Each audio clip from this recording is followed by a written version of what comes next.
All good? Good afternoon. Hopefully you can all hear me okay. So firstly, welcome to all our new students sitting here in the audience and those online, and obviously those on campus and online in Northern Territory, as this is a direct live stream. So welcome to you all to the Flinders University Bachelor of Paramedicine degree. And to anyone here as family or friends, either watching at home or in person, welcome as well. And yeah, you're starting your journey to become a paramedic, so congratulations. Now, before I continue, we've just got a little video we're just going to show.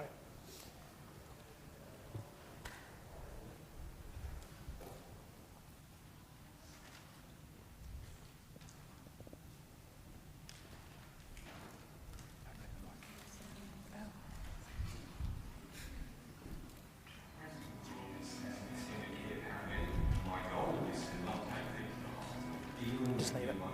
Yeah. One of our roles is to work in the Emergency Operations Centre. I remember when I started, we got to 300 jobs in a 24-hour period twice. Now we get to 300 jobs by about 10 o'clock in the morning.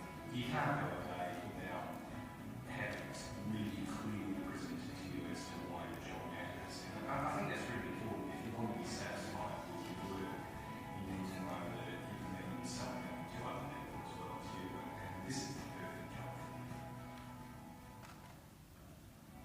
I wanted to help my community, but I wanted to help the people in that community. But also need to know how I can help them and be trained to help them. One of the jobs that we went to down Berry Bay was a father that drowned trying to save his son. His son survived. And it was a young family, and I drove the mother and the children back to Yorktown Hospital behind the ambulance. I was able to chat to her and make her feel a bit more comfortable. That's what you do when you go to. Well, it is a privilege, and it's very rewarding, especially when you have people come back later and, oh, I know you, I saw you, you helped me. And that's happened a lot of times, and that's really rewarding. One lady came from Queensland, and she sent us really bleeding angels, so we were her angels of mercy. And that finally cried, oh, that was lovely. We need young people to put their hand up and help their community. It is challenging. That's one of the reasons why I wanted to do paramedics is that challenge. It's someone's life that you've got in your hands and you're trying to help them. I love to do it. I love helping people out. There's no better job. The day that I had probably one of the most challenging jobs that I've ever been to, Johnny and I were working together for the first time ever. We're supposed to be returning for our lunch break, but on the way back we dispatched to a job down at the zoo. I think we got there within 4 minutes. A female, 23 weeks gestation, in cardiac arrest. That rang alarm bells. You start thinking about all the things in your head, and if you don't do things right, that you could lose not just one, but the baby as well. The two zoo staff performing the CPR. She was in ventricular fibrillation, which is a heart rhythm that we can effectively shock with the defibrillator. So we shocked her once and Continued CPR for another 2 minutes and reassessed after that. And we're actually going out with that. I can't even explain to you, because not only did we save one life, we saved a baby. It's amazing. when the patient was discharged from hospital and she was doing a lot better, we organised a meeting with the zoo staff, her and me and Christy. And fortunately, again, we got to meet her after she'd given birth. There's no describing the feeling that just to see that they're both well, the baby was well, everything went fine. Yeah, it's just an amazing experience. I think we are perceived by the community quite well. As soon as they see our green uniform, they smile. They trust us.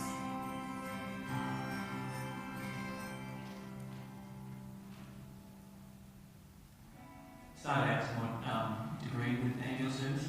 From there, I became an intensive care paramedic, and from there, then you can apply to the special operations team. Anytime the ambulance crew needs us, without orders, part of a rescue team go and get a guy from Kangaroo, Cape to Cooley, nearby by Sharp. So we'll go there to finish him off the rocks. And as we start, I had the stretcher, and you've got the skis of the helicopter. and you have to physically pull the stretcher out so it just gets past that lip. And I've put my hand and pull it out, and that getting close to the clips, the turbulence, how that would buffet it a little bit in the helicopter, and the stretcher come down and come back up. It's crushed my hand between the skids and the stretcher. I had nothing else to do, but I wanted to continue on the job. Since I've had a small child, I tend to think about mortality and it's a lot more than I used to. I just discuss it more like what I want to do.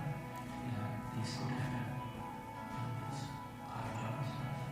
If the patient is benefiting and they're getting what they need, whether that just needs, a reassuring hand or whether someone or their partner dies, and if the patient gets what they need at the time, my role would be the best role I've got. To get to help people, you get to see amazing things, and you get to do amazing things.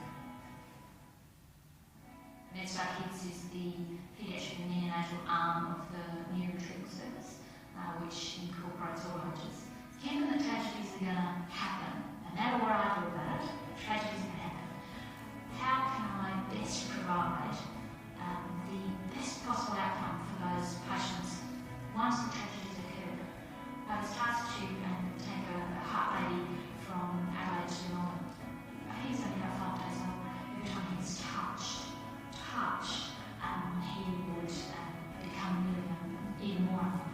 And we were about to put him into a plane and take him through a storm where he was going to shake and shudder and to try and get him to Melbourne. I had to say to Mum, there is a high likelihood that your baby is not in the slightest flight, but we don't have any options.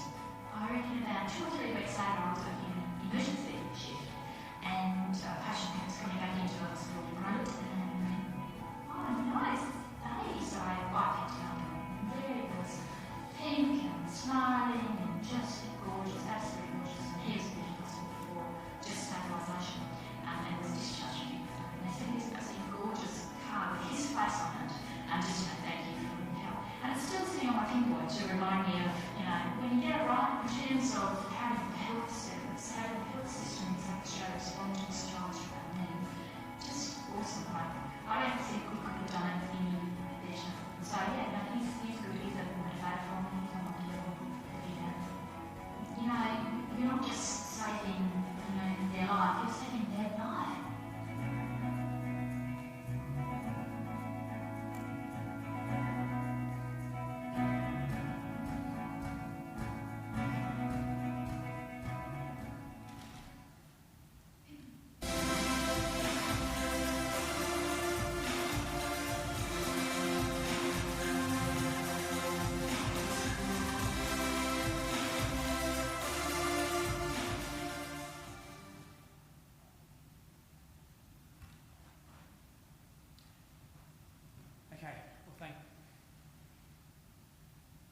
Okay, thank you for that.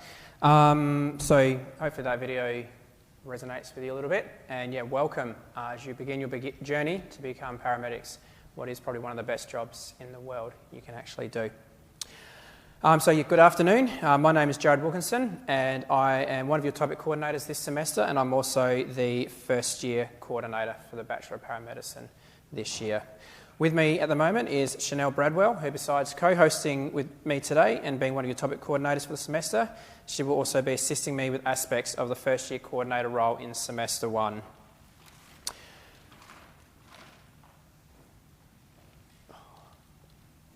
Apologies, we don't have a clicker. I'd like to begin by acknowledging the traditional owners of the land on which we meet today, which for those of us here at Bedford Park campus are the Kaurna people, but I know that you are all viewing from various locations throughout South Australia and the Northern Territory.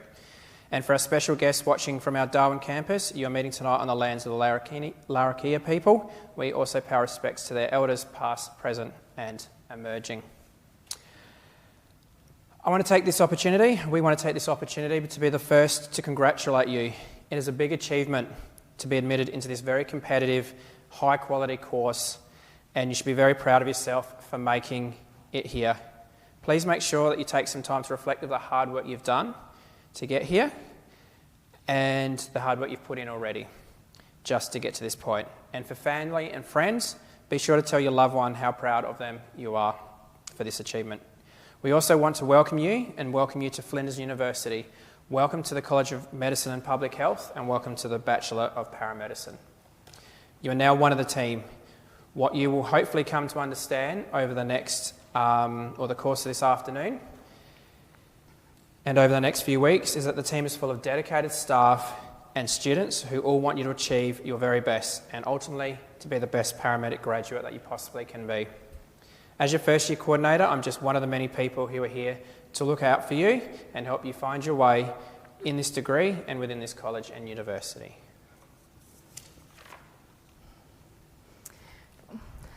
Hello everyone. So don't be fooled, you are going to be required to put in quite a lot of hard work in this degree, or your success will be very much hard earned. You will face many challenges and at times be confronted with some quite unpleasant things, but it's all part of your personal growth and your journey into becoming a healthcare professional in SA or wherever you choose to go. But rest assured that we've got people and processes in place to ensure that you're supported every step of the way.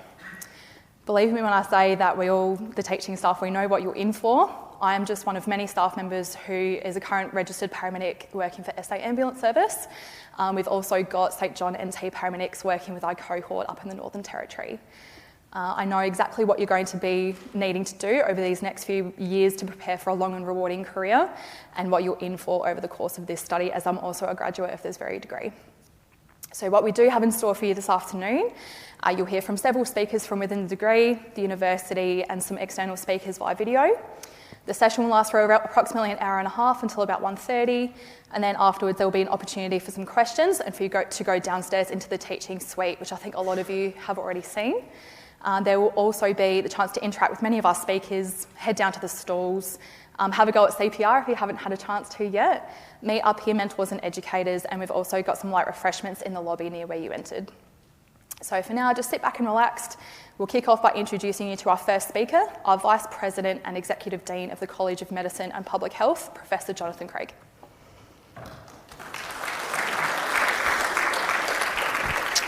Thank you. So I too want to acknowledge that here in Adelaide we're meeting on the lands of the Kaurna people. I'd like to pay my respects to elders past, present and emerging, and all Aboriginal and Torres Strait Islander people in the room or online, and Larrakia saltwater people in Darwin.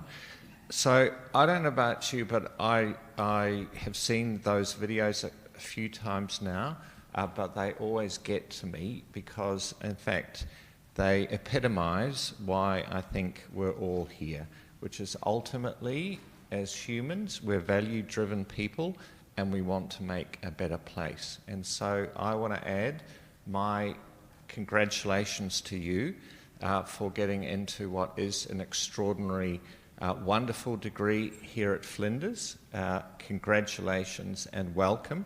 As has been mentioned, the team, the education team that you're going to be exposed to and or have already been exposed to, is an incredibly caring bunch of people who are solely motivated by two things: A, to ensure that you graduate in 3 years' time, and that when you graduate you are going to be the best possible paramedic to provide the care for people who are often at their most vulnerable point in their lives.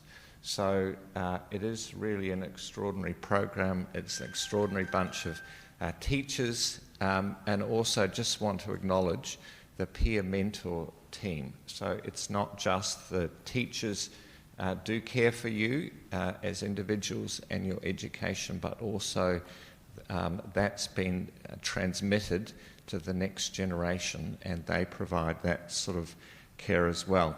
So ultimately, as an institution, we value a couple of things. The first is student-centeredness. So we are here, as I said, I just need to emphasise again, for your benefit.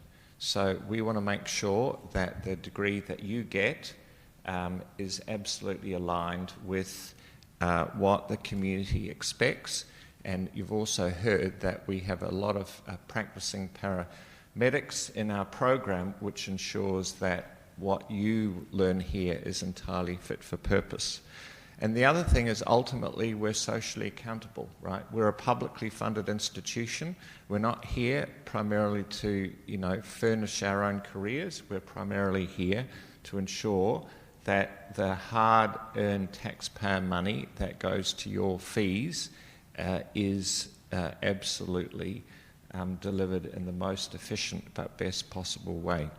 So, welcome. I look forward to meeting many of you in various capacities. Welcome. It's great to see you, and the best wishes for your career, not only for the next 3 years, but also beyond. Thank you. Thank you very much. Okay, thank you very much. Okay, next I'd like to welcome Alison Jones to the stage, who is our Dean of Education for the College of Medicine and Public Health.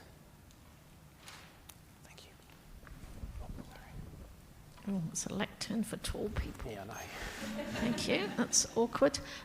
So, as Jared said, thank you, Jared, and I really reiterate what Professor Jonathan Craig said as well about we're here for you as the students. It's a privilege to have courses like this in our college. We've got a range of courses, and why I see it is a privilege to be involved is the commitment of the staff to that student journey. I acknowledge the last few years, the turmoil that many of you have gone through with your schooling and COVID, etc. And as we've said, just be proud to be here. You've got this far, despite all those challenges along the way. It's very competitive to get in, and I hope that you feel proud and that, great thanks to your family and friends for the support. For me, in terms of my role and how we frame this degree, it is about very much the future leaders as well. Absolutely want you to be hitting the ground running as future great paramedics. The video, and hopefully in future we'll have some of our NT colleagues as well, and St John NT on those videos too. That speaks to the job, but it's also the career. It's the years ahead. And somehow along the way, with joined up curricula, a focus on work-ready graduates, educating you with what that means, what it means to be a future leader. That's really what I'm hoping to help along the way as well. There is a culture change, as you know, happening in paramedicine. It's in the news a lot about, from a political point of view, a workforce point of view, etc. And we need to contribute to helping that and some of the problems. So it's a very exciting time to be part of paramedicine, I think. You will hear, I think, from Gareth today and others from student support and counselling services. One of the things that I'm really proud of that we do well at Flinders is the support for students. I would encourage you to reach out early if you feel you need to. It is there. I would 100% guarantee the safety of that support, the care that goes into that support. Across all our student bodies, we've got specific support as well and mentoring for Aboriginal and Torres Strait Islander students. We recognise the diversity across our student cohort, and the staff here are incredibly committed in Darwin and South Australia to supporting students. If you're not well, you're not going to learn well. You're not going to learn efficiently and effectively. So whether it's about help with your learning, we've got amazing support from the Student Learning Centre. If it's about your well-being, or even if it's just about your motivation and keeping engaged, reach out to staff as early as possible. Flinders does a great job about supporting students, but if we don't know, we can't offer that help and reach out. And as I said, you've competed and worked really hard to get in. It's not a competition anymore. You're all here. You're all on the pathway. You need to support each other as well and work as teams, and really with the peer mentoring and other opportunities to support, to keep an eye on your fellow students and support them along the way is great. And again, the support of family and friends. So I'm just encouraging you to step up to the challenge of harnessing this support, seeing yourselves as the future leaders as well. It probably seems an incredible way off, 3 years to go with the degree, but think about it along the way as you form your identity about what kind of paramedic you're going to be in the NT or South Australia or wherever. So I think keeping yourself well, keeping yourself motivated, and the amazing staff that are here in the college, in the course and across the university to support you. I'm sure you're all going to have a great time and be incredibly successful. So thanks for the opportunity to welcome you all.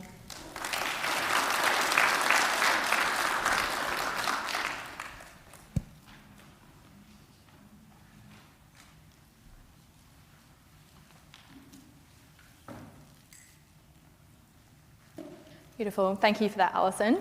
Next, I'd like to welcome you to our course coordinator, Brad Mitchell.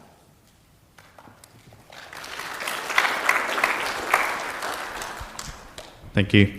So I'd like to give my welcome to you all and fantastic achievements in getting into this program, which is very, very competitive, as Alison mentioned. So as course coordinator, I have quite a few roles, and essentially it is for the management and delivery of this program. So I'm responsible for quite a few things, and you may need to come to me at certain points throughout this journey, okay? So just, this is a bit of an introduction to some key stuff here. So I'm responsible for the delivery of the program in terms of the assessment and the curriculum and the structure, and making sure that what we deliver is actually a quality program. I'm also the liaison for the ambulance services, so I meet with St John NT and SA Ambulance Service and discuss things with them related to clinical placements and any issues that may arise.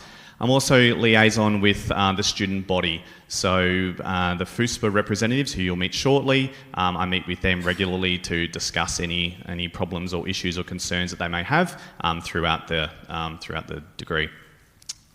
And I also meet with Alison, so who you just met, and I have my regular catch-ups with her, and we report back and forward. So I'm that sort of, middleman, essentially.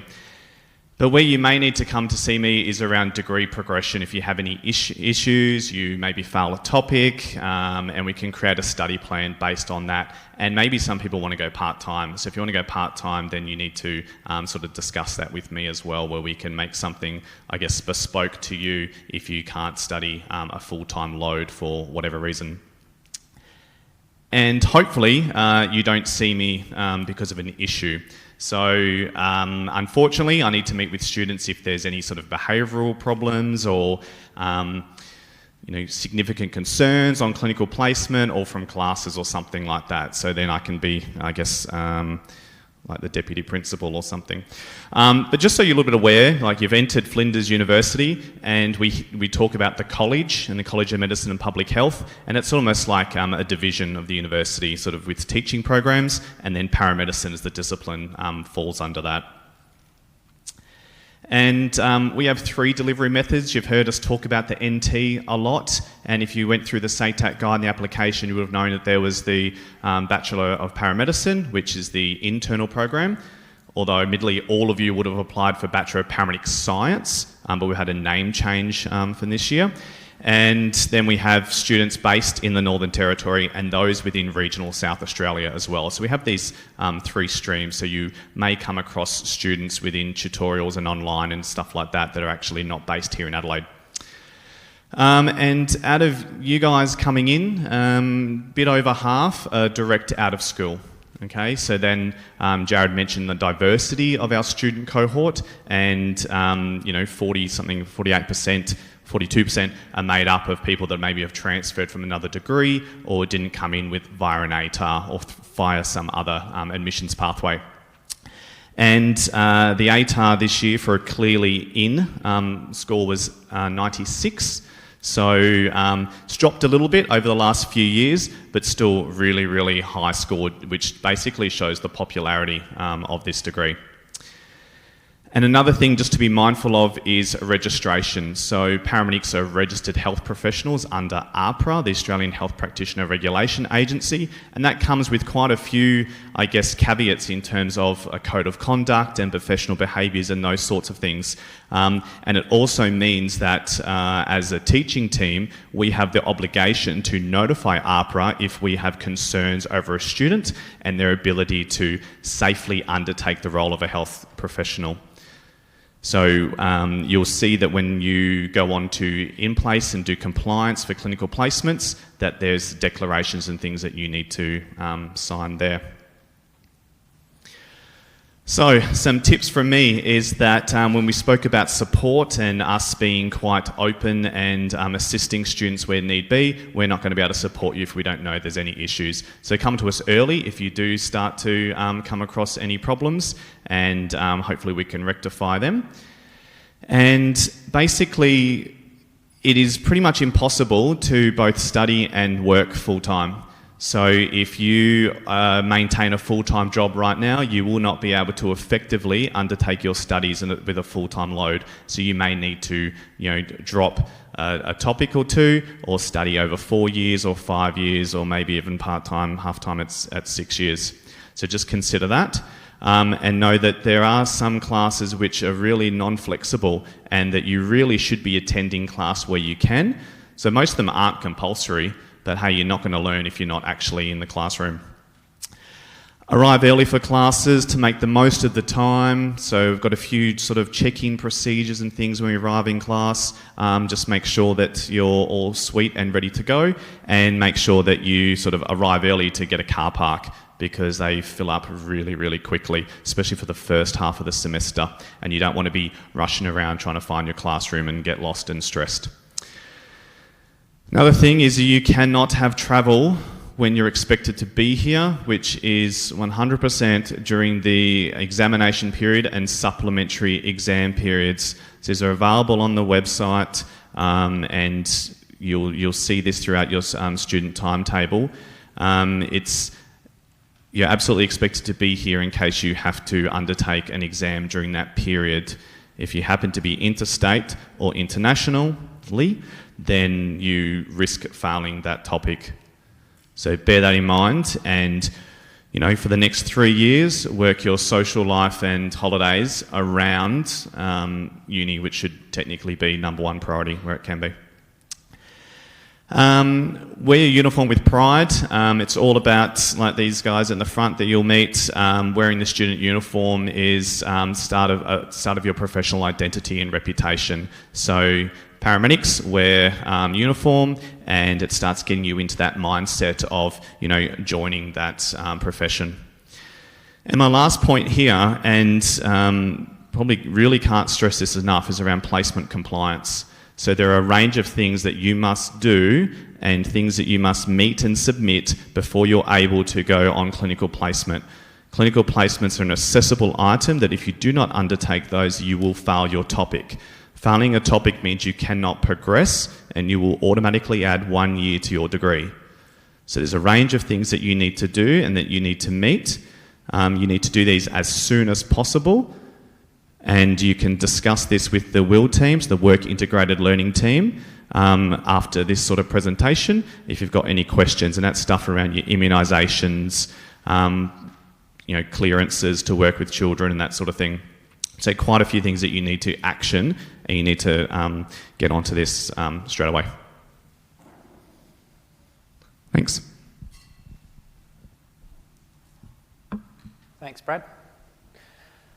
Okay, as you can see up here, this is your first semester topic coordinators. So Chanel and I would like to also welcome up Helen Harrison and Jane Harford to the stand, please. And if we'd like to start with yourself, Helen. There you go. Hi everyone, I'm Helen and I'm your topic coordinator for MMed 1005, which is How Your Body Works. So essentially what that is an introductory anatomy and physiology topic so that you can literally start learning about how your body works. But really it's a way to start getting you to understand how things should be working normally, to set you up so that in the future when you start learning about how things aren't working normally, where they're working abnormally, you can start learning about how to treat that effectively and things like that. So it's a really foundational topic. For those of you in Bedford Park, the workshops for that and where I'm based is over at Flinders Medical Centre, and as I was walking over here I realised I probably should put together some directions so that you can find it if you're having to come over from Sturt. For those of you in the Northern Territory, our workshops are online, so you'll see me online for that as well. And my topic's also, I think, the only one that's on Canvas, so if you haven't found my topic yet, go and look at the Canvas topics and mine's sitting there. And if there's anything there, because it is a bit different for you having some on Flow, some on Canvas, that doesn't make sense, just send me an email and I can help try and clarify for you where you need to find things. On top of that, I'm actually also the Deputy Course Coordinator for Medical Science, so if paramedics doesn't work out, come and join us. I'm kidding, that won't happen, and I shouldn't spruik in another course's welcome lecture. But I know that some of you have actually transferred across out of medical science into paramedics, so I was very excited to see those names because I know that you really wanted to do that. So now I'll pass over to Jane. Thanks, Helen. So good afternoon, everyone. Welcome to your program. Congratulations. It's a very exciting time. My role in your first semester will be as topic coordinator of a topic called Contemporary Health Issues. It's probably a topic for which it's difficult for you to see in the first instance the relevance to your future as paramedics. But rest assured that your accrediting body wants you to learn the things that will be helping you to learn in that topic. And it'll help you to start developing some skills to step back from the everyday clinical work that you do and think about the big picture, both in terms of the people that you're working with, but also the health system that you're working in. And I would reiterate what Alison Jones says. One of the things that we hope that our topic will do is help you to have the tools to be future leaders, but also to develop your leadership skills early on in your paramedic careers. I also want to reiterate the point about talking to us early. Things don't always go as you expect at university. It happens in first year, it happens in third year. For contemporary health issues in particular, if things don't seem to be going as you think they should, please talk to your tutor or to me early on in the topic, and we'll work with you to support you to make some good decisions about what's best for you in that topic. Can I also reiterate the point about wear your uniform? I would say wear it because it actually helps your tutors learn your name a lot quicker, okay? It's very useful. And I won't be as cheeky as Helen and spruik the Bachelor of Health Sciences, but it's also a great program.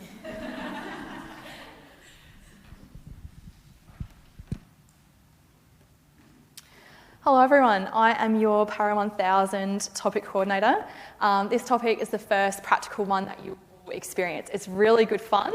We're going to range from sort of a gentle introduction to this is everyone in your class, these are your tutors, this is how the teaching suite works, through to learning how to use protective equipment, so PPE, effectively, which is especially important with COVID and when you go out on placement. Then it very, very quickly ramps up into getting your hands dirty, learning how to do CPR, how to ventilate your patients, all the way through to running a cardiac arrest scenario all by yourself, which forms your clinical exam at the end. Really, really fun topic. It's very engaging. I do need to make clear, we do have some compulsory lectures at the start and some compulsory practicals. So if you have any issues, can you please send me an email?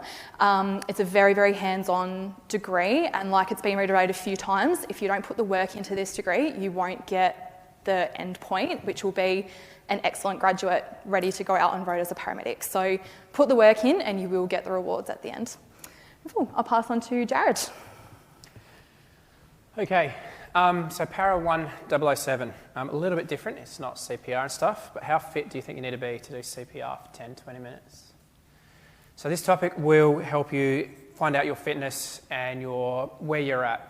We do a number of health assessments, waist girth, hip girth, height, weight, etc. We'll do some sub-maximal effort, predictive VO2 max testing, flexibility, grip strength. We'll take you up to the CrossFit room with some instructors and we'll get you some good heart rate data, doing RPM and HIIT sessions, as well as some strength data. And then to finish the semester off, we're going to go through some stress management techniques because, as you might have seen with the video from Johnny and Christy at the start of the session, it can be some pretty challenging jobs. So we're going to run you through some yoga, a bit of mindfulness, just end semester, and it should fit in very well with lead up to exam times as well. So it is a bit of a different topic. It's fun, it's engaging, and that's going to be held in various locations, including the main campus. So our peer mentors here, they've all done the topic. So they know what it's about and they know where all the classrooms are. So we'll have fun. You don't need to wear a uniform for this topic. Wearing your boots and trying to sit on a bike or go for a run, it's not really going to work. So casual clothes that are appropriate for fitness is all you need. And we'll have some fun. So I'd like to next introduce our peer mentors and some peer educators who are going to be speaking for us today. We have Gracie, May, Gemma and Caitlin.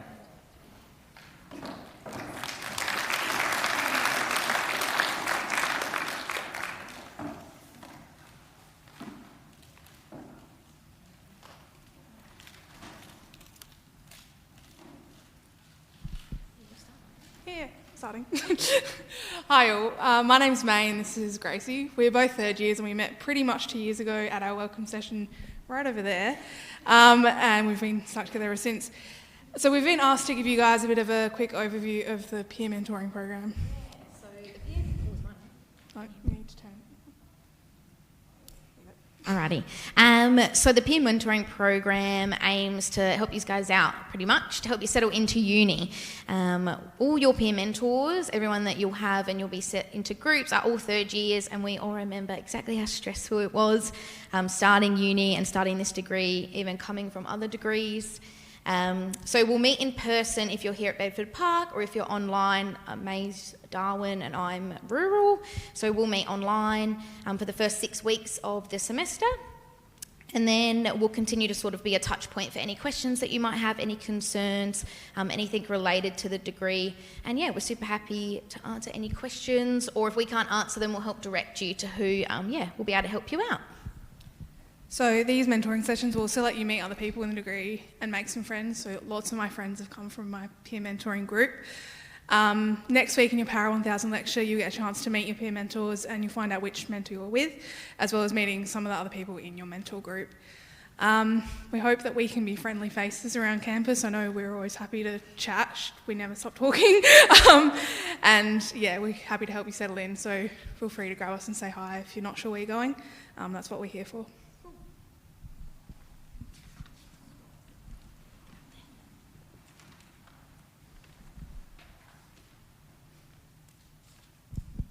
All right, hello everyone, I'm Gemma and this is Caitlin, and we are third year paramedicine students.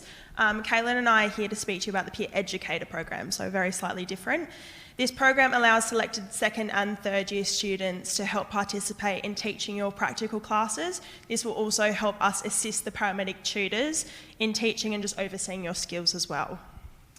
During your first semester, you'll be learning how to manage a cardiac arrest, so you'll be using life support measures such as chest compressions, ventilation, defibrillation, and clinical handovers. In the second semester, you'll develop a wider range of skills that are used to treat medical and traumatic emergencies. Examples of these include spinal precautions, intramuscular injections, limb splinting, envenomation treatment, and wound and burns management. As part of your paramedicine degree, you are offered sessions in the simulation rooms where you can consolidate the skills you've learnt in class. You can then combine these skills to run scenarios similar to ones you may see on road and in your exams. As peer educators, we are available to help run these scenarios and refine your skill set. Our experience as first year students involved having a supportive relationship with our peer educators and mentors, which we could rely on to support our progression through the degree. This allowed us to feel comfortable asking questions and perform to the best of our ability. Peer educators can also ensure effective communication between staff and students if there are any concerns. We are excited to support you all through your journey of first year. Our peer educators and mentors had a lasting impact on our journey through first year, and we hope to give you the same experience. Thank you.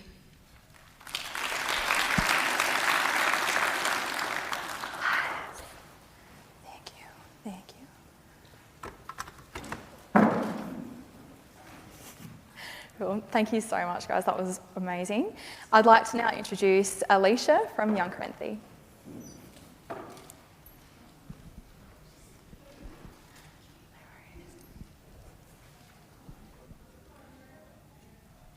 Hi everyone and welcome. My name's Alicia. I'm a proud Ngarrindjeri woman and also one of the Indigenous Student Support Officers at Young Corinthi.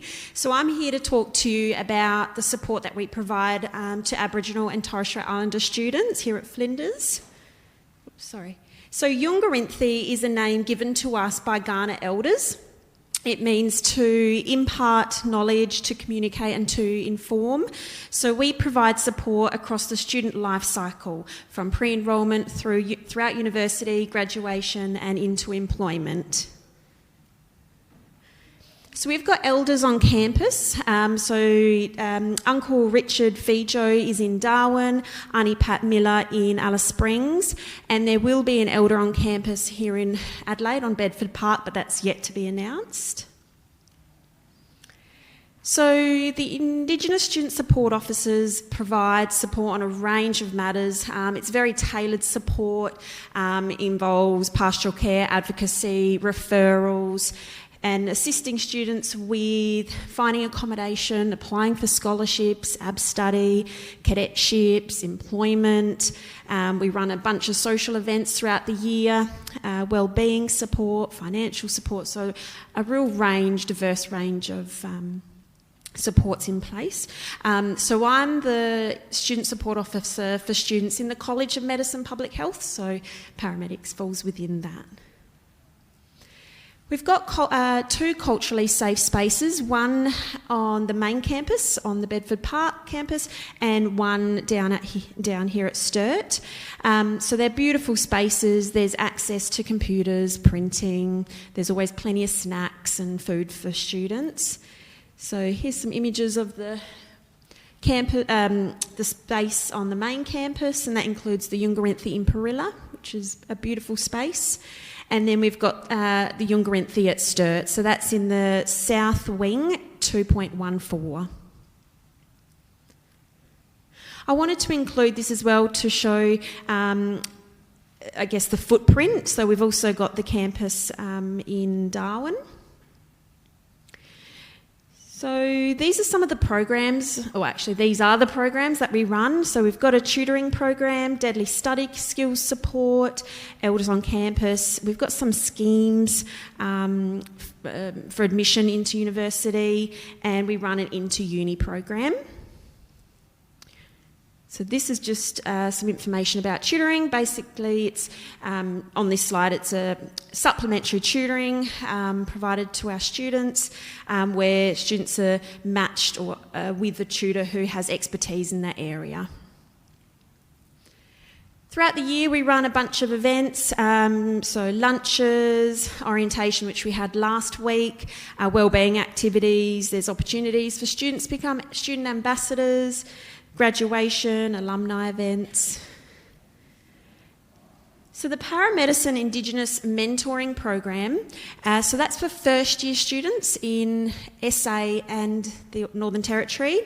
So the way in which it works is you are assigned with a mentor, an Aboriginal and Torres Strait Islander mentor or student who will provide very tailored support, help you transition into university, assist with compliance, because I know that's a real big thing that needs to be done. But they're basically your go-to as well.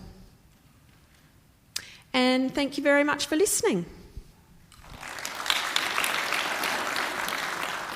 Thanks, Alicia. Appreciate it.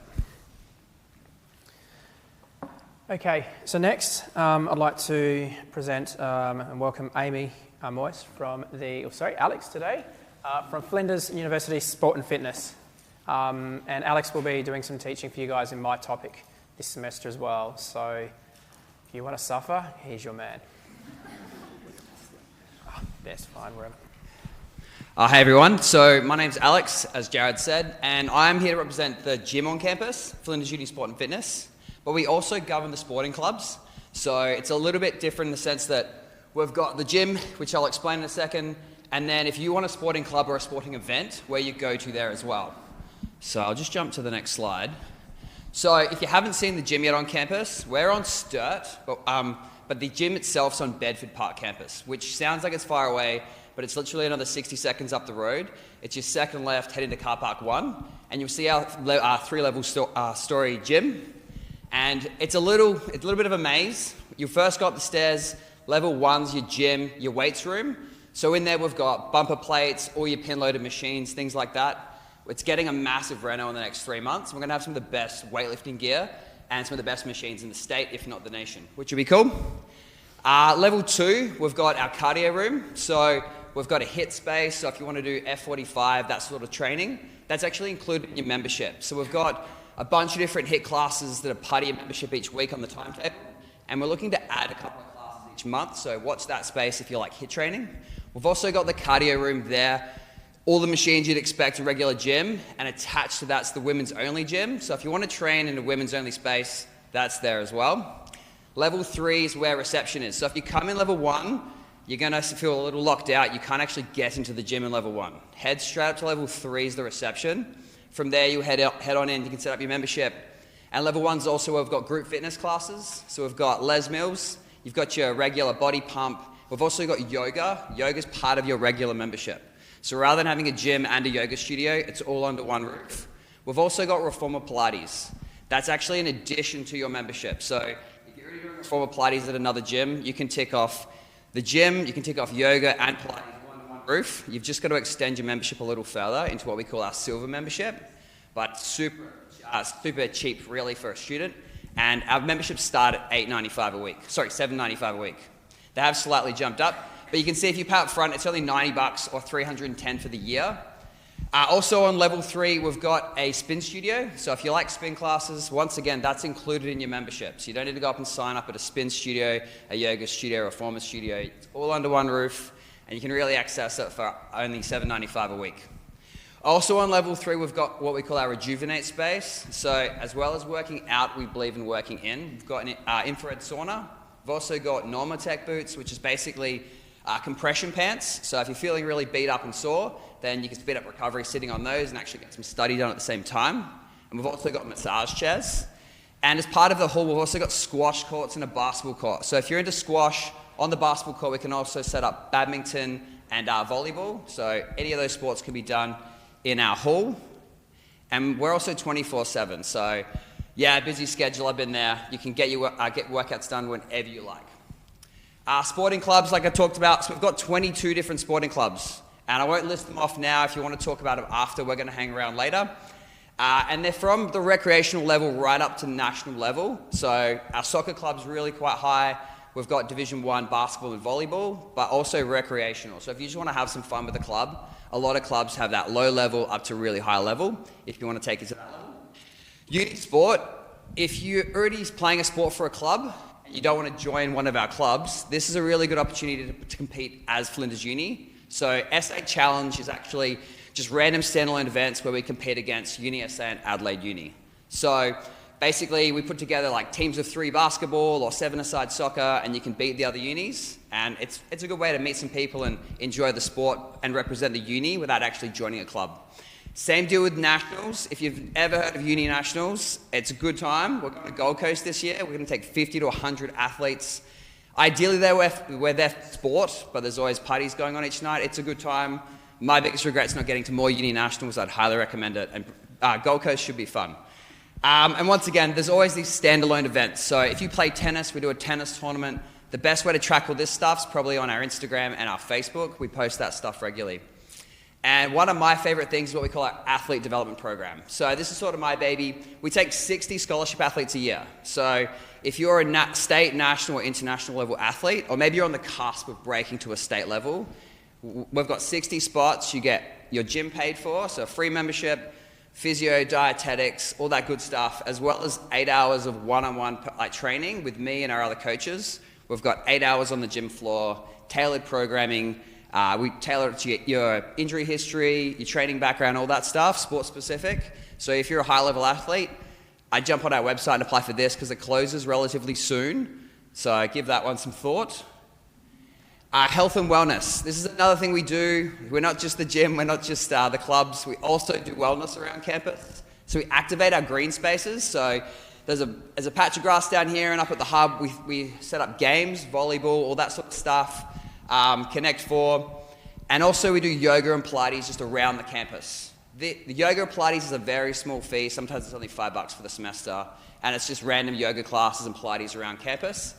And you'll also see self-defense classes. So we've got a male and female self-defense block. I think it goes for 4 weeks. It might be 6. Dates are still unsure on that one. And then cooking classes on a budget. So this is a cool one we've brought in this year. I studied 5 years with a mortgage, so cooking on a budget, I understand that completely. This is a really cool opportunity to have a dietitian roll you through how to cook healthy food, not just smashing mee goreng 5 nights a week, hopefully getting some decent nutrition. Also, Flinders 5, if you're into running. So we've got a free 5K timed run we do every week. Thursday morning they meet down at the train station, and then Sue actually rolls you through, and then 5K or 2.5K time trial, whichever one you want to do. You can walk, no one's going to judge it. It's a good way to get started. And then a free week, so the gym's free from 11th to the 7th of March. Cool? It's only $7.95 a week, so you may as well just start now. But if you really want to hold off for your free week, it's there. We've also got allied health. We've got physio, massage, dietitian, and a exercise physiologist, which is probably a new thing for a lot of you. An exercise physiologist is basically a really advanced personal trainer who's done more education in the clinical side of training. So if you're trying to bridge that gap between physio and rehab to getting back to sport or just being pain-free, exercise physiologist is probably your go. It can also usually be covered under your GP with a healthcare plan. So this goes out to parents that are also in the room. This is accessible to everyone. EP is a really good way of bridging that gap with rehab and getting back to play. All right, this is a new program. And before I jump into what the Fearless program is, being a paramedic, it's a really, really strenuous job. It's important you start training if you haven't already now. Ideally getting strong and fit and ready for the strenuous career that is paramedicine. Injury rate's huge for those that aren't strong enough. Cool? And this is what the Fearless program's about. So if you've never been in a gym before, or it's been maybe 12 months since you were in a gym, this is a good place to start. You sign up to our gym, we give you a free 30-minute session with the trainer. They roll you through a full whole body program, whether it's muscle gain or fat loss, you decide. It can be a male or a female trainer. It can be in the female-only gym or the regular gym. We're going to guide you through that program. It's supported for the whole month. Each month we bring out a new program, and if you want another 30-minute session to learn the new program, then we give that to you as well. Cool? So if you sign up this week, you get a free towel and a water bottle, and you also get a free personal training session. Cool? We're going to hang around after, but that's all I've got for you. And hopefully you got questions about ADP, clubs, gym. We'll wait around till at the end. Thanks, guys. Thank you. Thank you very much for that one. Can confirm the gym is amazing. That was my gym when I was a student as well, and the views from level 2 while you're on the cardio machines, beautiful. Doesn't compare. All right, next, can we please invite up Gareth Ferber?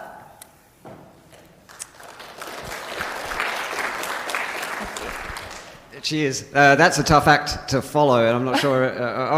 Hopefully, I've got some stuff. What do I have up here? Oh, I didn't give you a photo. Sorry, you might have to take one. First couple of things. What the hell are compression pants? And the second thing is, I can't imagine psychologists going through the same topic that you described to kind of check their fitness.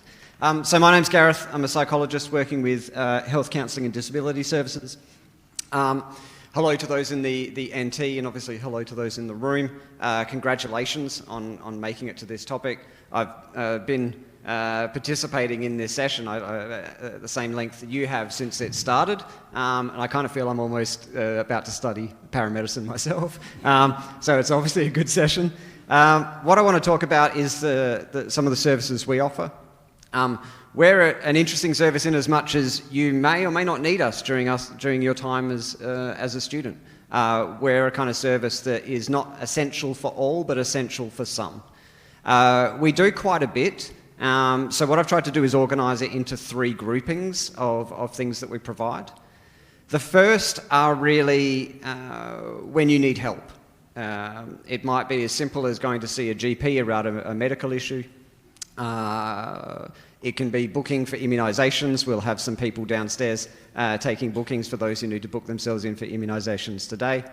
It might be that you need to speak to someone about a personal issue or an academic issue, something that's just getting in the way with you connecting with your studies, enjoying your studies, feeling engaged with it.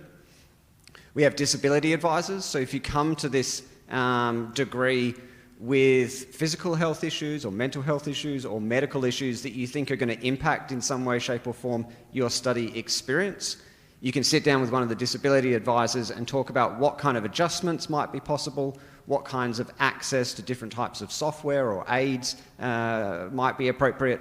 And what it allows you to do is to disclose your kind of health and medical condition to one of the disability advisors and then develop an access plan that then allows you to access some various adjustments as you go through your degree. So rather than necessarily then having to talk to everyone specifically about your particular health condition and the adjustments, you've got this access plan that kind of does the communication for you. We've got people that you can speak to if you experience bullying or discrimination or harassment or victimisation from anyone in the Flinders community. And we also have an after-hours crisis line. So those top few services are all kind of classic 9 till 5 services. But if you're anything like me, your life crises don't always happen perfectly within business hours. If you're feeling distressed, if you feel overwhelmed about something, you can call that line or text. The people on the other end of that line are Lifeline trained counsellors who deal specifically with the university sector. So they understand what it's like to be a university student. They understand the pressures and the stressors. And then depending on the conversation you have with them, if you then want one of our counsellors to kind of follow you up the next day to see how you're doing, to see whether anything else is required, that can happen as well. The second set of stuff relates to something that's here on the Bedford Park campus, so my apologies to the NT on this one. Some of you might have seen, as you've been looking through maps, it's called the Oasis Student Wellbeing Centre or the Oasis Community Centre. It's just opposite Car Park 5. There's like a nice function centre there. We've got the bottom level of that. It operates like a community centre does in the actual community. You can just go there and just hang out and use the space, find a nice spot, plug your laptop in, do some work, find a quiet space to chat with friends. You can use the kitchen facilities. But then there are programs and things happening there. So there are yoga classes, there are meditation classes, there's Friday prayer. Different things are happening throughout the week. So those are those kind of social and well-being programs. So these are the things to do if you're feeling a little disconnected from others in your degree or just disconnected a little bit at uni. I probably spent my first 3 years at university rocking up, doing my lectures, going home and not really interacting with people, which was a bit of a miscalculation. It wasn't until kind of the 3rd or 4th year that once I actually really started interacting with people that I started to enjoy it a lot more. So if you're feeling a little bit disconnected, Oasis can be a place to meet new people and start building those friendships. There are also chaplains and wellbeing ambassadors there that you can speak to. When most people think about speaking to a chaplain, they think about it in the context of maybe religious or guidance, but really our chaplains are there to talk about anything that's going on for you at the moment. They have a particular focus on spiritual health, so there's bigger picture questions. What am I doing with my life? What's it all about? And I'm guessing in a degree like yours where you're so actively helping other people, some of those kinds of questions might pop up. And then the final set of things that we do relate to those of you who want to use your time here at Flinders to acquire some other skills in addition to the core skills of paramedics. So one of the good things about universities now is because of everything we have available, students can not only build the core skills in their degree, they can build skills in other domains, work-ready soft skills. They can build study and learning skills. Or they can come and hang out with me and my colleagues and learn some wellbeing, self-care and productivity stuff. You can read my student health and wellbeing blog and sound off on whether you agree or disagree with the things I say about wellbeing. You might see me teach at some point in time. I think I might be teaching, or one of us will be teaching some stress management stuff into your degree. We've got programs. Be Well Plan is a mental health and resilience program. Studyology is a procrastination program. You can imagine how hard it is to get procrastinators to attend a procrastination program, but we do manage to get a few each year. And High Performance Happy Hour is just some weekly sessions on different performance principles. And then you'll see campaigns floating around like things like the Good Vibes Experiment. Myself and some of my team will be downstairs. There'll be someone taking sign-ups for those who want to book yourself in for immunisations. But you'll also be able to grab some of our other materials, Good Vibes booklets, some of our cards that you can put in your wallet. And yeah, utilise our services as needed. It was wonderful to meet you. I'm not going to go become a paramedic, despite how much I've enjoyed the session. But thanks, Jared, for the opportunity to speak. And I might get to see a few of you today or tonight.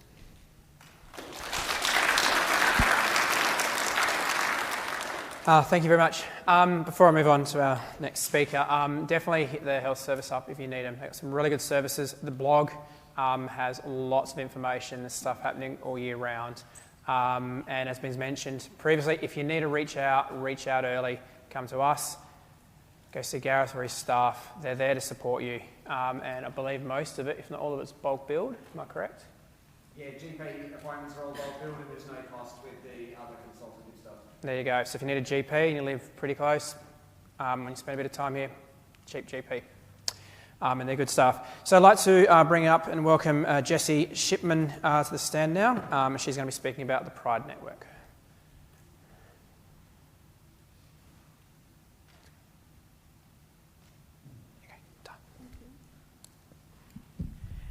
Thanks, Jared. My name's Jessie Shipman. The pronouns I respond to are she, her and they. Welcome to you all. It's really exciting to see you all here today and to acknowledge those of you online in the NT as well. So I'm kind of here with two hats on. One is I am co-chair of the Flinders University Pride Network Committee.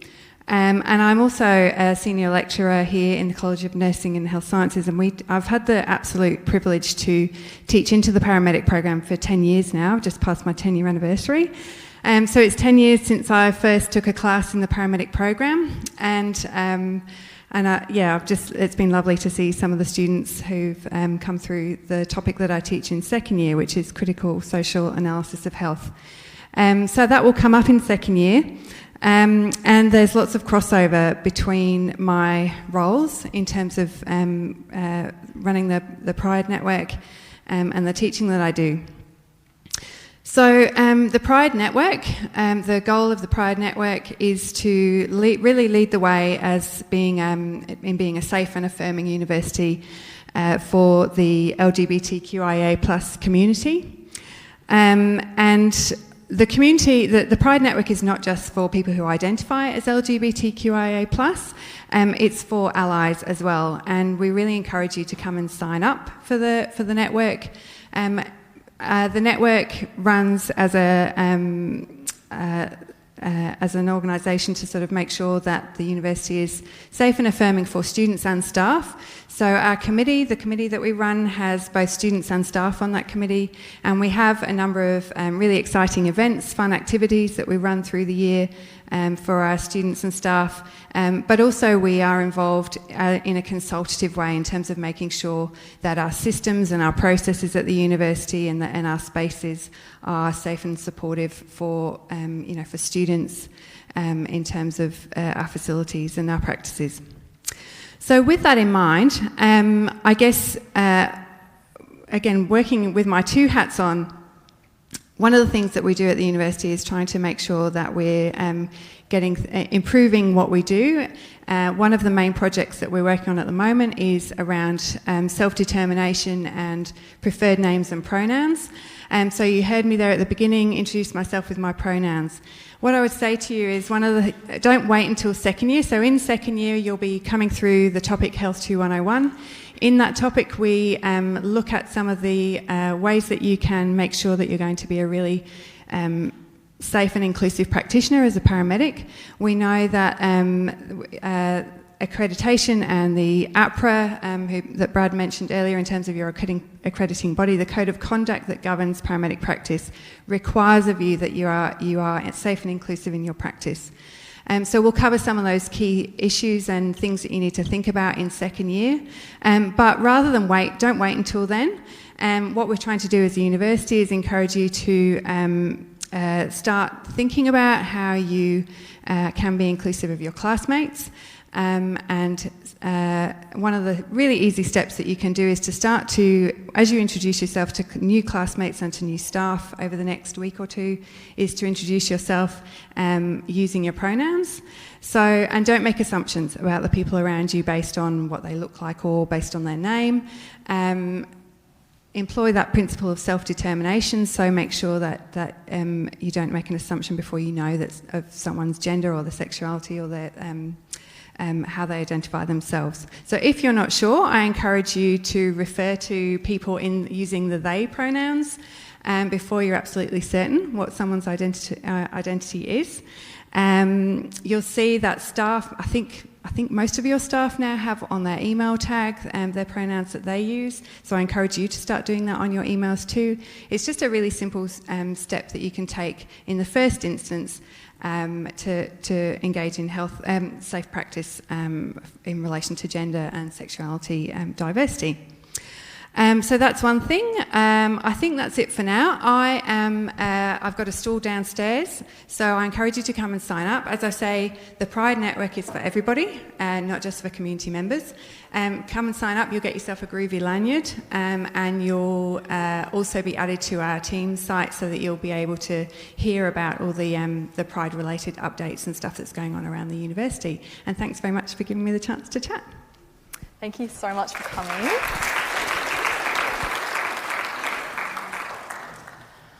Lovely. Thank you very much, Jessie. If you wanted to touch base with Jessie, she'll be downstairs with all the other stalls that we've got in the teaching suite.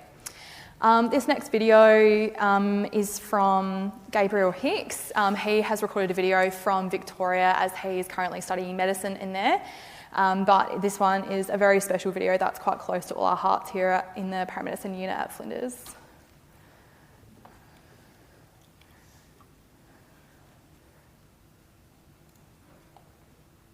Hello everyone, my name is Gabriel. I am a paramedic myself and I'm a graduate of the Flinders program back in 2016.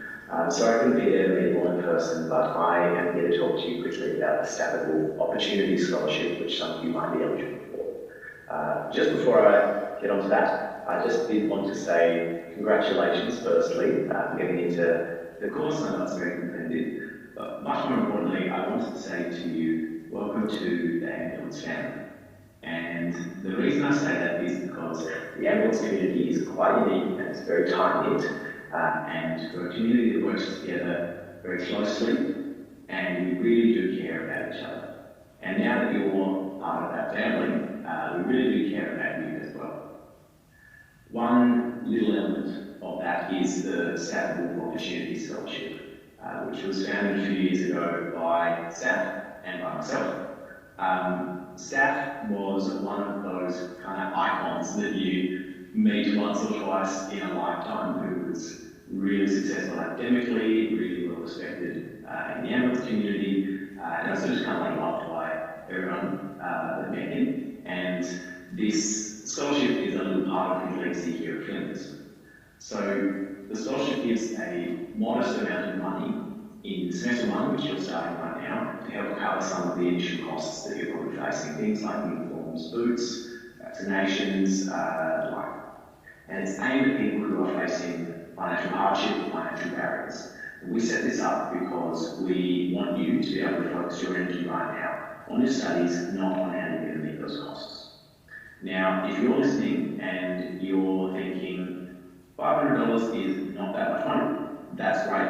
You're probably not one of the people that needs it, and that's fantastic. If you instead are in the position that both staff and I were when we began the degree, and you think, wow, that could make quite a big difference in my life right now, we really want to hear from you.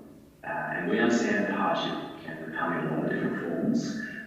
You don't necessarily have to be on Centrelink to qualify for this scholarship.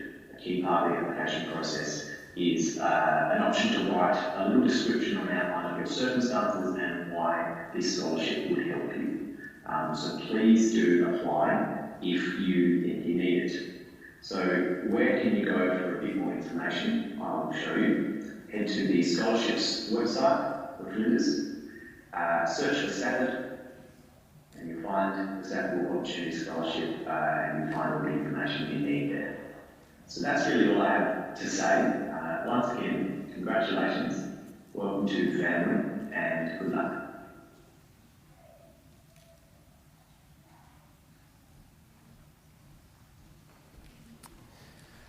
Okay, the next video, we're going to hear from a student who got the award the year before last, Laura Lilly. Hey guys, my name is Laura Lilly. I'm a second year paramedic student here at Flinders and I'm the first recipient of the Staffable Scholarship Opportunity. Anthony has asked me to present to you guys just a bit about why I applied for the scholarship and how I put my statement together. So I know the welcome night can be pretty overwhelming, and a lot of information for you, and first year is kind of stressful getting used to everything, so I won't overload you too much information. So, at my welcome night, I was sitting in the crowd while they explained all the extra expenses that I was not aware of. I sat there calculating in my head how I could afford the uniforms, the police clearances, the vaccinations, the physical assessment, and then still be able to pay for rent and food and petrol. I was overwhelmed with anxiety, and I just decided I'd have to drop out and try again. But then Stafford came out and presented his engaged scholarship. So my first thought was, do I even deserve a scholarship? Should I apply for it when I don't suffer from as much financial hardship as everyone else? There are people who are struggling so much more than me. Well, the short answer is yes, because they did choose me, so clearly there was a bit more to it. I realised that you don't have to be struggling to get through each day, barely able to keep a roof over your head to suffer from financial hardship. You don't have to be on Centrelink. You can still be living at home and experiencing the stress that comes with it. So if you feel you may be eligible, then I really encourage you to apply. So then my next thought was, what do I put in the statement? I decided to look at it in 3 parts because I wanted to sell myself in the best way possible and show them who I was and what I would be investing in. So first I looked at where I was. So I grew up in Wales with a stepdad who suffered from schizoaffective disorder. This completely uprooted my childhood. I had to learn how to manage a condition like this in a rural setting where there is no lot of support, and also understand what this condition was, and also be a kid. My age 16, I decided I wanted to move out. I was almost 17, so I was coming into year 12. So I moved down to Victor Harbour. I worked most days to support myself. I rented a room, and I still managed to achieve an 8 high enough to get into this degree. I wanted to tell Stafford and all this so that they could see that I'm a hard worker, that I'm dedicated to my goals, and that I can push through big obstacles. I wanted to show them the type of person that would be invested in me if they wanted to choose me. So then I looked at where I am. I thought about why I needed this support in that very moment. I spoke about where I was in life and how honoured I felt to be in such a competitive degree, and I wanted to take every opportunity I could to be a successful paramedic, but I needed some help to get past this one last obstacle that I felt had completely defeated me at the time. With this, I wasn't complaining about the situation I was in. I was showing them that everyone needs help sometimes, that I can have gone through all this, be stable, but still need some help. And then I wanted to look at where I was going. So I wanted to speak about what it would mean for them to invest in me. I wanted to show them that I have big goals and big plans, and why I'm so dedicated to this degree and why I'm passionate about being a paramedic. I wanted to show them that it wouldn't be wasted on me. It was really important to me that they knew it wouldn't be wasted. So, with all that, my main goal for my statement wasn't to whine about how hard it is being a full-time student. I wanted to show them the type of person I was and where their money could potentially be going. I wanted to show them that I am dedicated and worthy. My biggest motivation to get through all the challenges that come with this degree was having Stafford believe in me. They gave me so much more than just the scholarship. So I honestly encourage you to apply, even if you're unsure at this moment whether you should. Just write the statement. I wrote about 500-600 words, so it doesn't have to be overly long, and see how you feel afterwards. If you need any help with the statement, if you have any more questions, feel free to reach out. If you just want to chat about first year, if you just want to chat about life, I'm always around the place and I'm happy to help. So that's all I've got for you. I'll see you around. I'm sure I will see you around campus. And good luck with your first year as paramedic students. See you.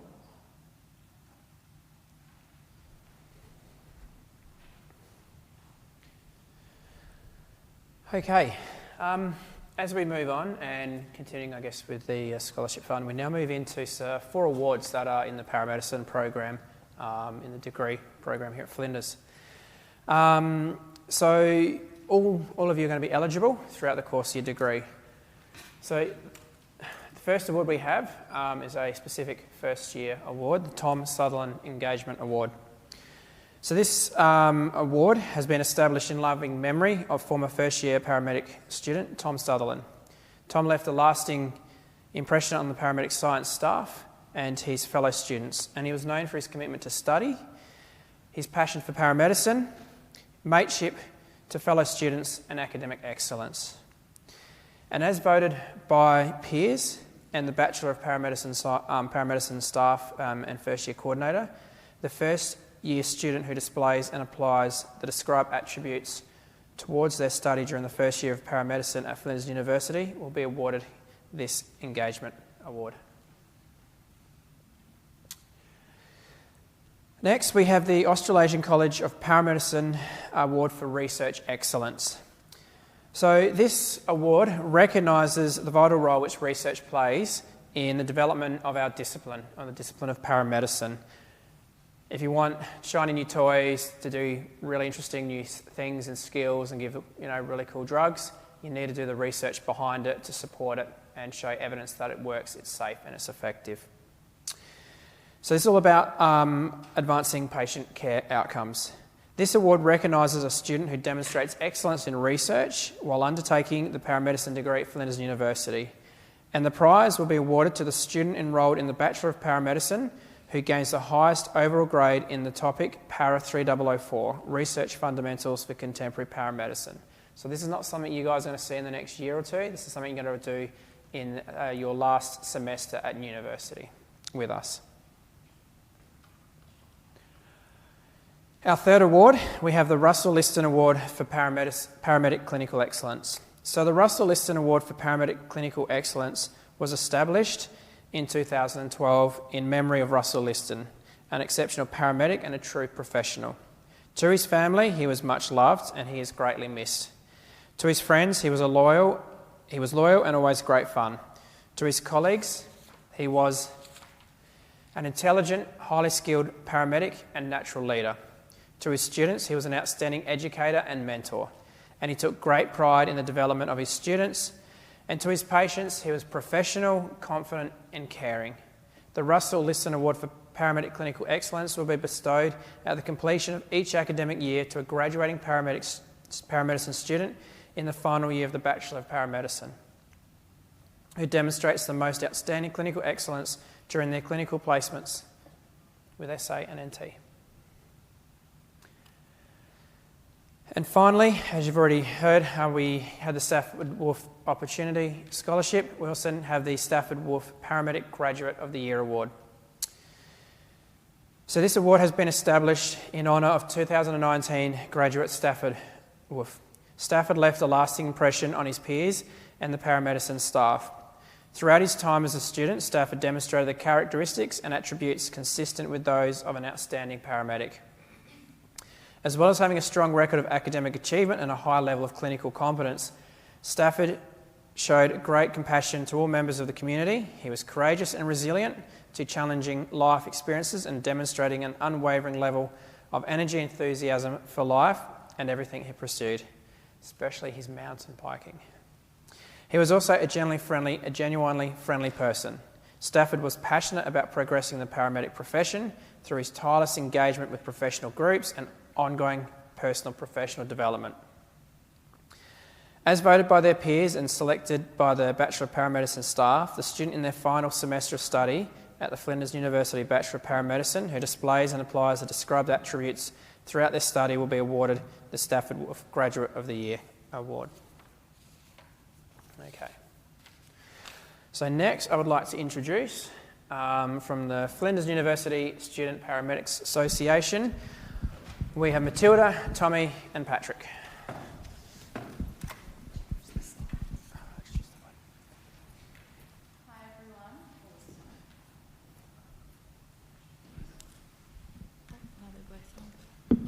Hi everyone, welcome to the 2023 information session. Today myself, Tommy and Patrick will be talking to you about FUSPA, which is the Flinders University Student Paramedic Association. So what is FUSPA? Essentially, it's a student body run by paramedic students for paramedic students. The committee is made up of 3 students from each year, and we work to make sure there's communication between the staff and students, and we organise more of the social and professional events through the year. So we do things like pub crawl, clinical skills camp and ball. This year, the committee president is myself, Tommy is vice president, and then Patrick is our third year representative. We've also got our second year reps. We've got Willow as secretary, Bree as treasurer, and then Dia, who's our college relations. Please always feel free to come up and ask us any questions you have or any concerns you have about the degree so we can pass them on. So what do you get out of FUSPA? When you sign up, you can access member-only events like CFS Day and clinical skills camps, and you get discounts on things like ball tickets or merchandise, so hoodies. We're looking at bringing out T-shirts potentially this year as well. We are also able to ship merchandise, so rural and NT students, you should also consider signing up to get discount codes. Events are a great opportunity to meet other students and also gain experience outside of uni classes as well. So, as mentioned earlier, FUSPA is responsible for most of the social and some of the educational side of the degree. Just to give you guys a sneak peek, I'll take you through some of the events you might be able to experience this year. So one of our most popular events, the pub crawl, we run them in semester 1 and 2, which are always great fun and attract a lot of students. Then next we have CFS Day, which is run at the Burnside CFS station, where students work with paramedics and fireys in simulated multi-vehicle accidents, cutting apart wrecked cars and treating a variety of patients. This is a great hands-on event which students really enjoy. Next, we have our Clinical Skills Camp. The camp is a 3-day event held later in the year where professionals from the field host lectures, practicals and scenarios. Speakers from SAPL, SAS and other specialised fields are often present at this event. We also run an internship night, which is for you, the third years and some of the second years. This one is essentially a lecture where we go over the application process for the internships, including hearing from those on interview panels. Successful applicants from around Australia are also present at this event to answer some questions. We also run a ball every year, which is another more social event celebrated at the end of the year, another great night that many students look forward to. Next we have our MedStar Days. FUSPA usually interacts with MedStar several times throughout the year, where students volunteer as casualties in scenarios or have the opportunity to tour the base and see how MedStar and the Special Operations team functions. And lastly, we also run a quiz night, which is usually held in semester 1 and is a theme night where students team up to answer different categories and questions, play games and win prizes. This year we are also hoping to host a group for the NT students virtually at the event, so make sure you stay tuned for that. Hey guys. So to sign up to FUSPA is really simple. We've got a couple of different ways. After this orientation session you can come down to the labs, which some of you have already seen, our little stall down there. We've got a few laptops set up so you can sign up. Alternatively, in your own time you can go on the website and do it yourself. So for internal students here in SA, it'll be $15 for the whole year, and for SA regional and NT students, it'll be $10. And essentially this fee you'll make back on only 2 events. For example, a hoodie, you'll save $10 straight away from just buying one of those. So your membership fees help us fund and run all the events we've shown you just before here, and allow to use the special discounts and get early access for members only. So in the coming weeks, we'll also be releasing an application if you're interested to join the committee, which I can not recommend enough. Yeah, it's one of the best ways to definitely get to know all the other students, get involved in the degree, and yeah, it's certainly a great opportunity. I wouldn't miss out on it. You better get assist in organising and running events, as well as the opportunity to develop professional connections with staff inside the degree and those from outside, so including MedStar, and Lockie here today as well. The skills you learn on FUSPA will assist you greatly as a student and a future paramedic. So applications come out in a few weeks' time. We'll post them on the Facebook group you've all, I hope, joined up, which all your peer mentors will join up after. And yeah, all the best. Wish you all the best in your degree. Don't be a stranger. Please come and have a chat. We're downstairs after. Thank you very much for listening. Good job, guys. Cool. Thank you to the FUSPA team. Honestly, cannot recommend joining enough. It's a really good group and it's a really great way to get engaged with the rest of your cohort as well. You guys are all doing really well. We're nearly there. Welcome to uni life, having to sit still for over an hour at a time. It's great. Next, I would like to introduce Lockie Graham, who's from Australasian College of Paramedicine, and you can see he's also a paramedic from SAS.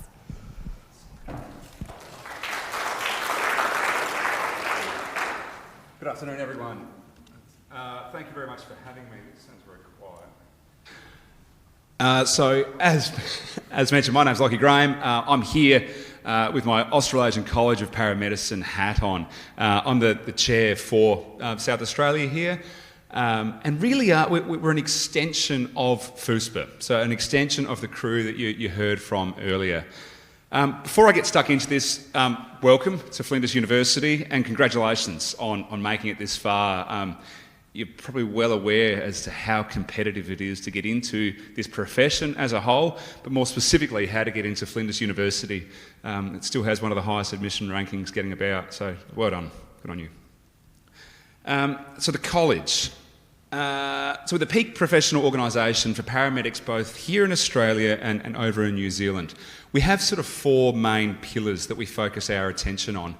Our biggest pillar, in my mind, is education, and I'll speak about that in a moment. But we also talk about advocacy, research and support, just general support. We provide you with connections through events to speak with clinicians around the state and around the country, and allows you to network through conferences, through more sort of informal CPD events. It allows you to speak with your peers around the country, which is very, very powerful. Education. COVID has taught us lots of things. Historically, whenever we'd run a CPD or a continuing professional development event, these were always a face-to-face event, and they were fantastic. You go fill a room full of 50, 60 people, would go and put on food, go and put on drinks, and would listen to a subject matter expert speak about whatever their specialty is, whether it's cardiology, psychiatry, psychology, neonatal, or obs and gynae, whatever it may be, and we're going to have a face-to-face event. COVID posed lots of challenges and we've had to move towards e-learning. The college did this very, very well, and they developed quite a robust library of e-learning material. So a lot of our historical events were put up online, but then also live events were run in the e-learning kind of environment. So they would go and run an event at a specific time on a variety of topics, and you can dial in from anywhere in the world and listen in and engage with it. All right, you're not simply just a participant. You're actually encouraged to engage and ask questions and get involved and make the most of it. So when I first started speaking, I said that the ACP, the College of Paramedicine, is essentially an extension of FUSPA, which is the student society here. We still have a strong interest in students around the country, and we have dedicated student reps that sit on the national board as well, that provide advice and provide a student opinion into what we can be doing. Because really, the future is you guys. This is the way the profession is going to be headed, and that's why we want to hear what you have to say and what you would like to see. We have dedicated educational resources which are tailored towards students as well. So as you can see behind me, we have a student-based podcast which is run by students for students. We have the student committee representatives, and we have one of those here today. But then we also have good relationships with our peers from FUSPA, which is great. CPD tracker. So you'd all be well aware that the paramedicine as a profession is a registered health profession. As of around about 2018, 2019, it became registered, which is a really good step forward for us as a whole. With that comes responsibility, and one of those responsibilities is that you must have at least 30 hours of CPD, continuing professional development, evidence each and every year. So what the college did was they went and built a neat tool that maps your requirements that you have with AHPRA. So once you've finished your degree and you become a registered paramedic, we've mapped your requirements against your progress. And you can log into our website and also on your phone and have a real quick snapshot. It shows a visual representation as to how you're going. So, come the 1st of November, if the system will say, hey, Lockie, mate, you've only done 1 hour, you need to do another 29 hours really quickly, otherwise you don't satisfy the requirements of AHPRA and you can be in a whole world of hurt. We also store your information too. So if you get audited in a few years' time, we can go run a report for you. All right, so that's another neat thing. For me personally, I'm a paramedic for the ambulance service. I'm one of the team leaders there. I keep it on my phone, and if you have a little hot debrief after a significant incident, and you've gone and you've been sitting with your peers talking about what went well, what we could improve on, and you've wrote some de-identified notes, I'll take a photo of it and push it straight up to this. And at least it's just evidence, and it's one thing I don't have to worry about. So that's a tool that I use. Advocacy. Every now and then you see paramedics in the media that aren't necessarily aligned to a state-based service, that are just generally wearing civvies, and that's generally where the college comes in. When the media or federal government or Commonwealth government want to know a stance on a particular issue, they'll often get in contact with the Australasian College of Paramedicine.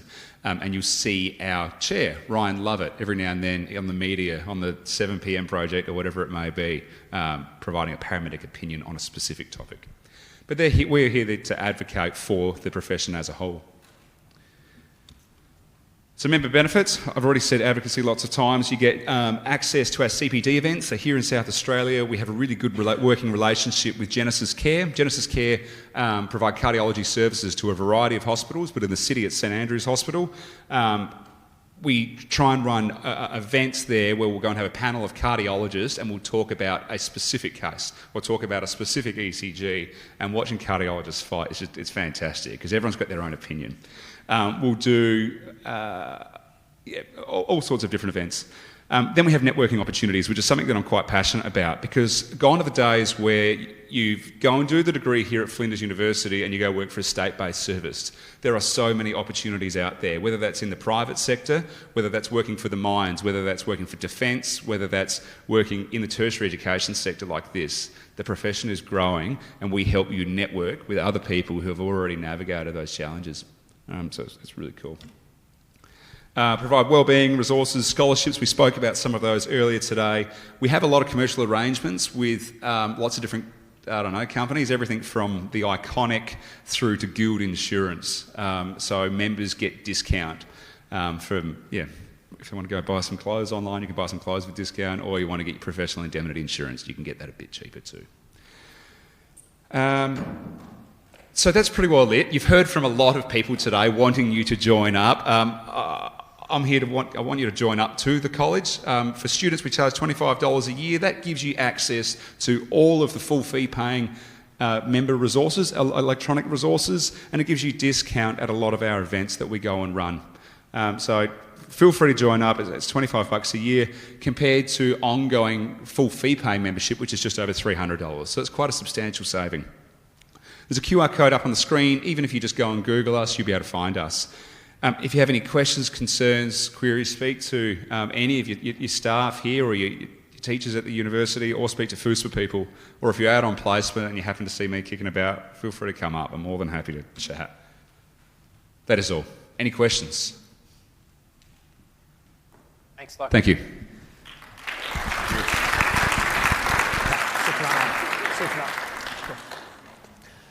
So downstairs, May will be representing Paramedics Association. Now, last a little bit before we finish off, we've got Jason and Sarah, both reasonably recent graduates. Jason graduated, I think, 2 years ago. Sarah about 5-6 years ago from here. They're going to have a little bit of a chat about their life here at uni and what it's like to be a paramedic. And then we'll wrap up. Hey guys, my name is Sarah. I'm a paramedic, and since including my internship, I've been paramedic for 5 years. And I graduated in 2017. Awesome. Hi guys, my name is Jess, and I'm also a paramedic, and I've worked here before just as a gimmick. I graduated in 2020, so I've been on road for about a year and a half now. And most importantly, we're both paramedics of Flinders, and we're on work today. So that's why we're on the screen. So the degree for me, I really enjoyed how close-knit everything was. So you in the year, you'd go up to, if you had to do stuff in the library, you'd go up and you'd see someone from the year and you just go and have a chat with them. Even didn't matter if you'd never spoken to them before, you just kind of knew each other. That was really cool, and you just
happen as a clinician, but what happens here at uni really does set the scene for what you're going to expect later on down the track. I guess another really good aspect of this job is the diversity of things that you can do and different opportunities that are available to you as a paramedic.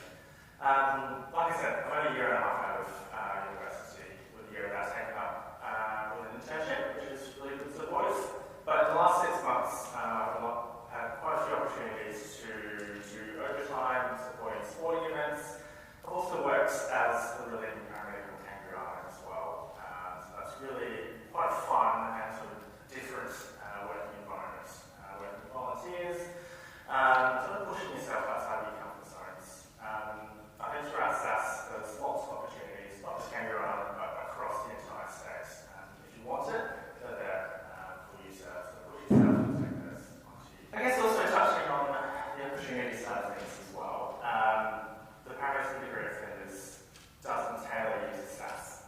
So when you come out, you're a paramedic, you're registered with ARPA, and you can take that degree anywhere you want to go. So, for example, I stayed here, like my friendship group.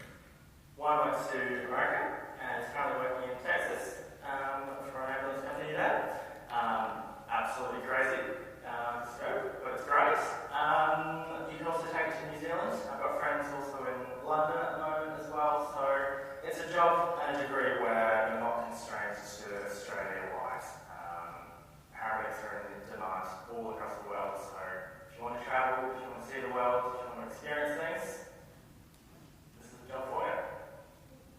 Good with that one. I've got lots of friends who've gone to London and on service and all around the place there, and they really enjoy it, and they come back with noodles of experience that we might not get here in Adelaide.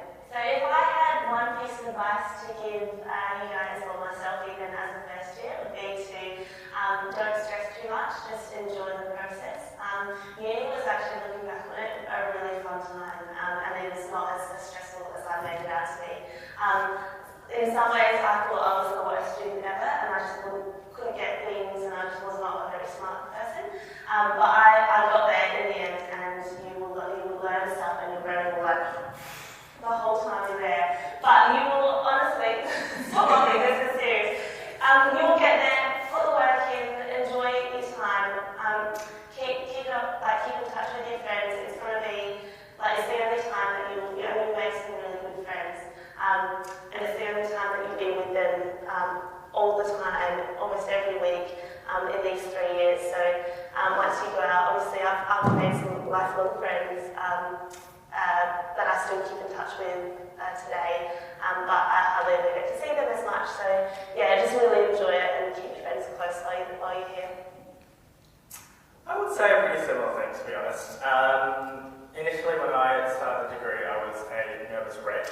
So I probably didn't say hi to very many people, but if I had any advice, turn to your left, turn to your right, say hello to them, make friends, learn their names, join the clubs. It's all about having fun and experiencing uni life. There's a uni bar up the road as well, so that's great. After exams, not before. So yeah, join the clubs, make some friends, say hi, introduce yourself, just try and have fun.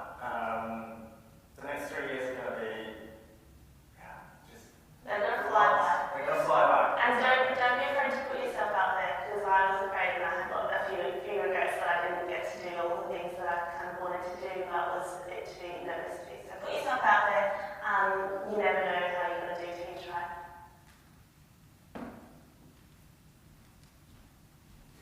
Okay.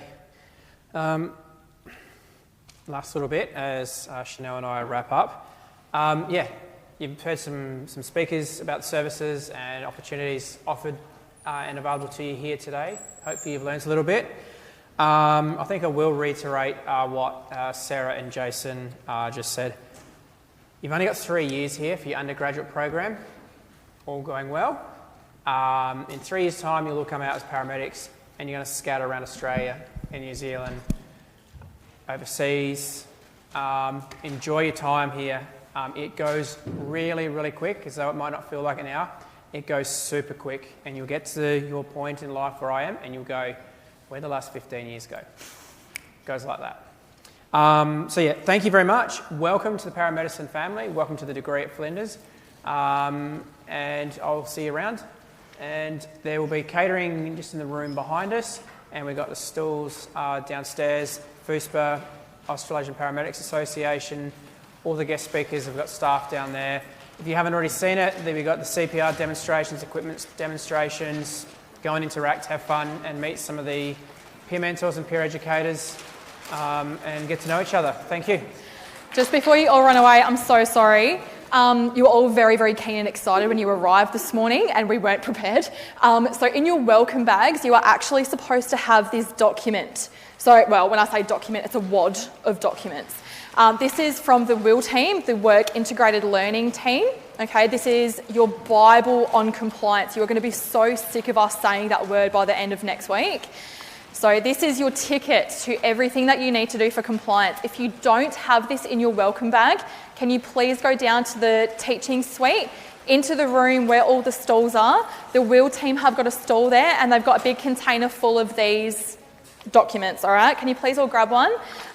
Once you've done that, go help yourself to food, go have some fun, come and meet the teaching team. Welcome to Paramedics.